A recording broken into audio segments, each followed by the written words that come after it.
E aí pessoal, então vamos para a aula 9 do nosso curso de eletromagnetismo e hoje vamos falar sobre a lei de indução de Faraday, que vai mostrar para a gente, vamos trabalhar aqui com relações entre o campo magnético e o campo elétrico, quando tem corrente elétrica, correntes elétricas, né? No caso não estacionária.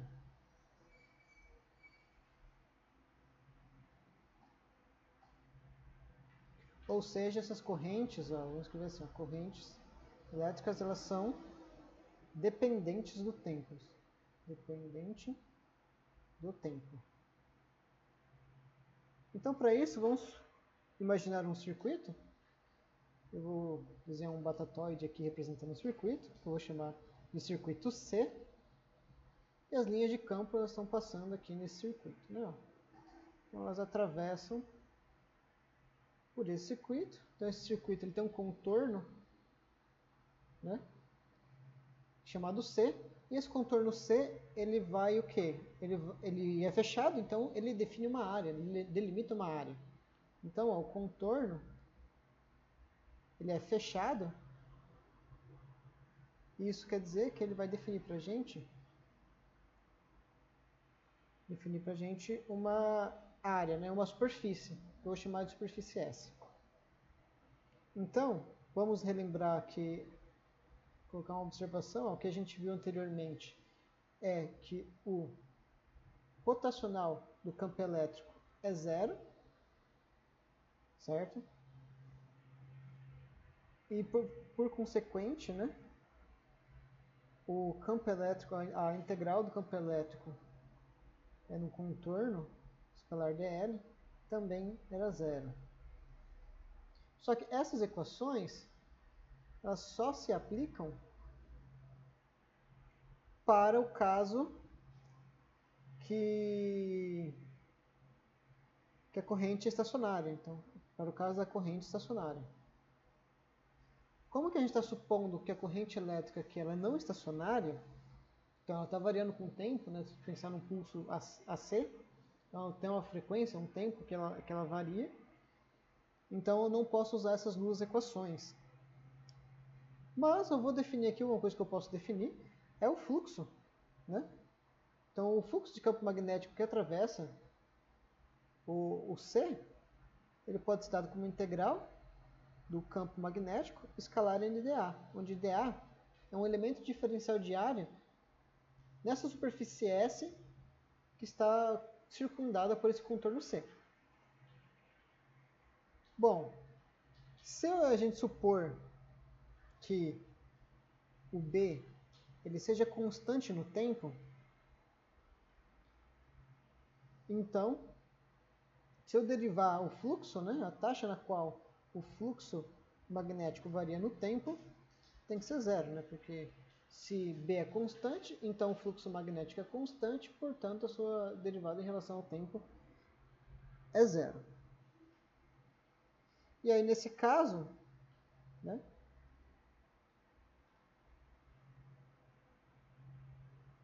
o que vai acontecer? Eu não vou ter corrente em C, não tem corrente em C.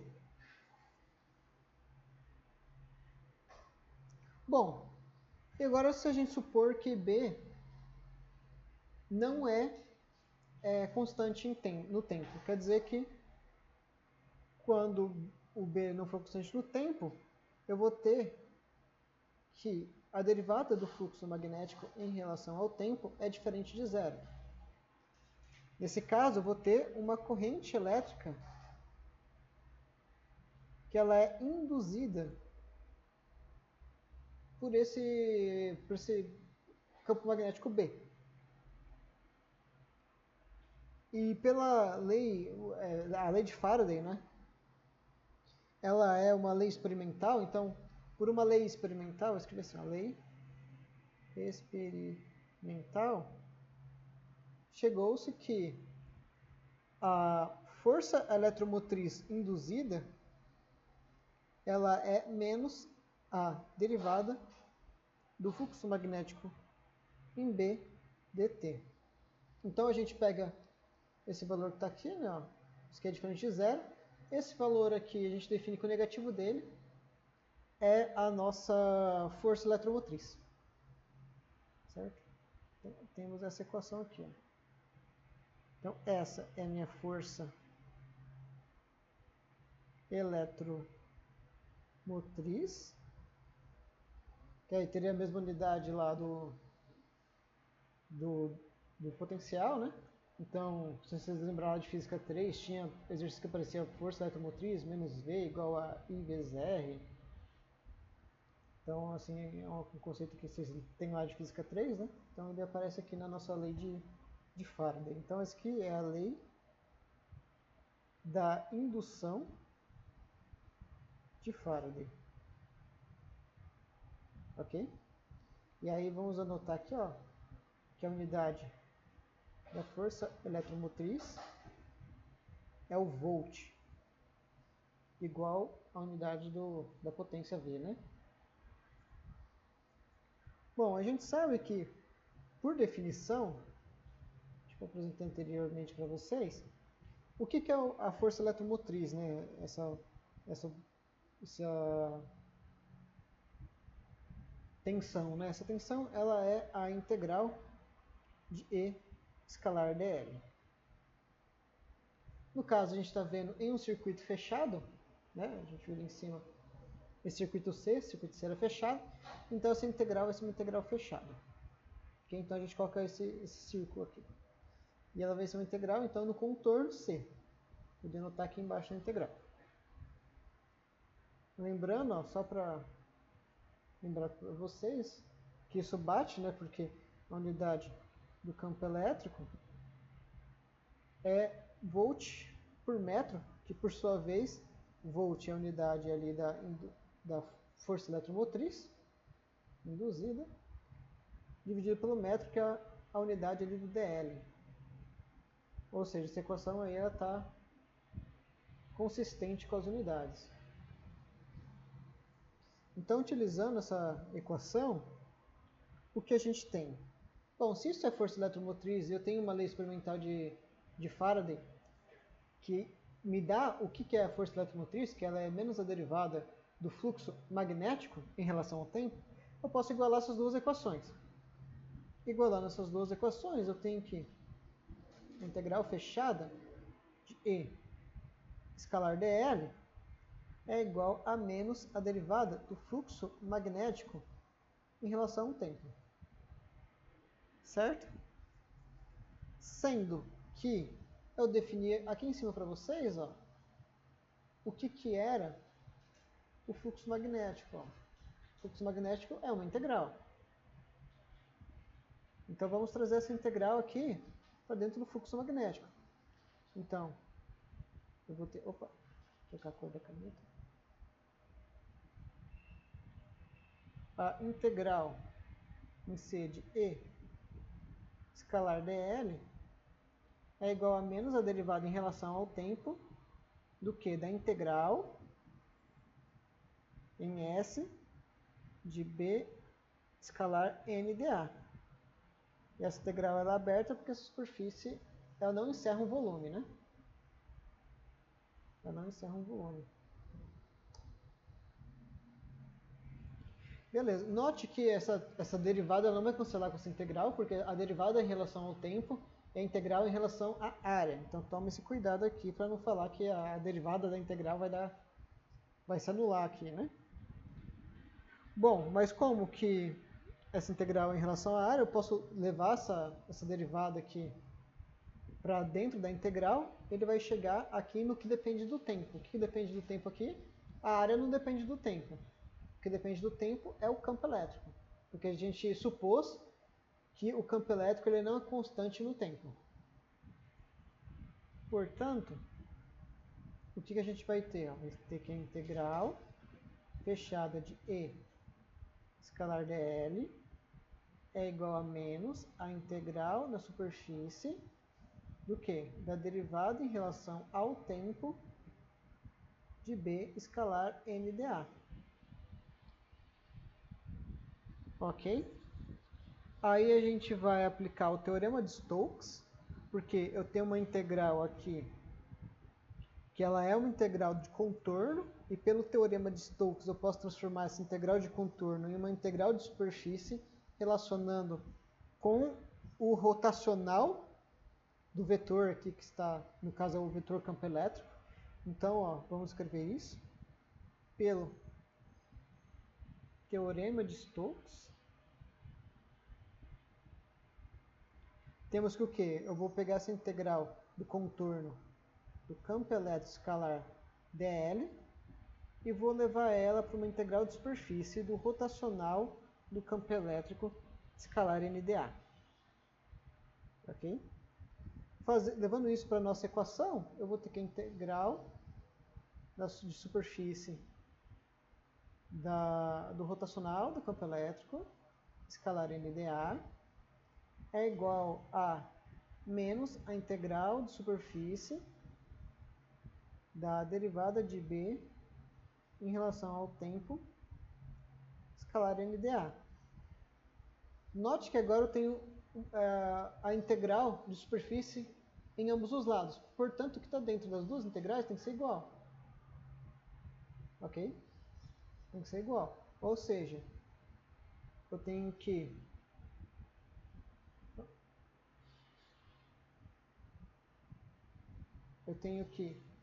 o rotacional do campo elétrico deve ser igual a menos a derivada de B em relação ao tempo. Isso daqui é o que a gente estava procurando, que era uma relação entre o campo elétrico e o campo magnético. No caso, onde a gente considerou que a corrente ela era dependente do tempo, no caso não estacionário. Ou seja, no caso estacionário, o rotacional do campo elétrico é zero, e no caso não estacionário, o rotacional do campo elétrico é menos a derivada do campo magnético em relação ao tempo. Certo? E isso recebe um nome, claro, né? Isso é chamado de forma diferencial da lei de Faraday.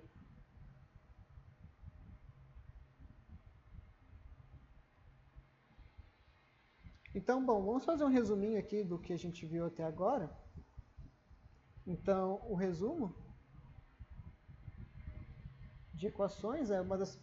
Não tudo vai estar aqui, né, mas as mais importantes equações, pelo menos, vão estar aqui. A gente viu que, por Gauss, né, pela lei de Gauss, o divergente do campo elétrico é ρ sobre ε0, ou ainda a gente podia generalizar a lei de Gauss para o caso que eu tenho dipolos, e aí você teria um campo elétrico dado pela polarização no material, e aí você definia D, que era um vetor deslocamento elétrico, e aí o divergente desse D era igual a ρ. Então, isso por Gauss. Também vimos que o rotacional do campo elétrico era zero, por caso estacionário, ou agora a gente viu que o rotacional do campo elétrico é igual a menos a derivada de B em relação ao T, que é quando o B não é constante. Isso é devido a Faraday.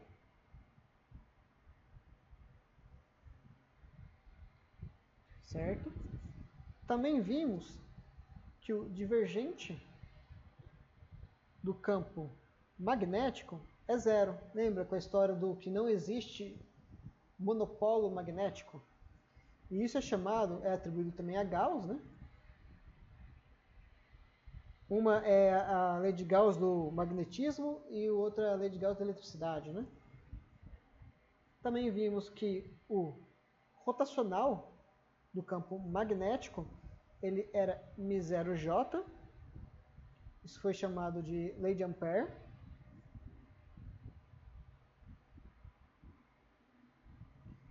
Que ainda poderia ser escrito da seguinte maneira, né?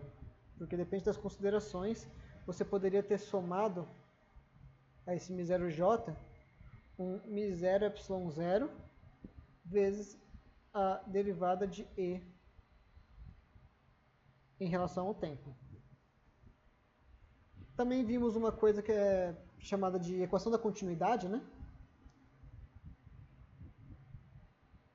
A equação da continuidade associava o divergente de J, né, que é a densidade de corrente elétrica, com menos a derivada de ρ em relação ao tempo. Ok? E vimos também que a força de Lorentz, né, ela delimita o que é a força eletromagnética, então ela é a soma de uma componente elétrica dessa força, mais a componente magnética.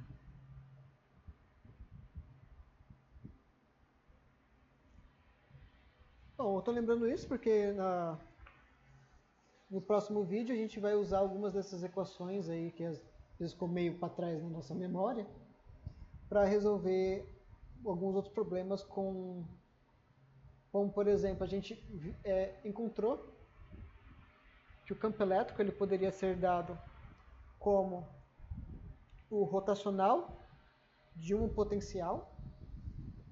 Isso quando a gente via que o gradiente do potencial, né, o campo elétrico era dado pelo gradiente do potencial. Isso acontecia, implicava que o rotacional tinha que ser zero do campo elétrico, né? Bom, no campo magnético a gente tem que o divergente é zero. E pelo fato do divergente ser zero, a gente vai ver que a gente consegue fazer uma definição de potencial magnético, assim como a gente fez do potencial elétrico.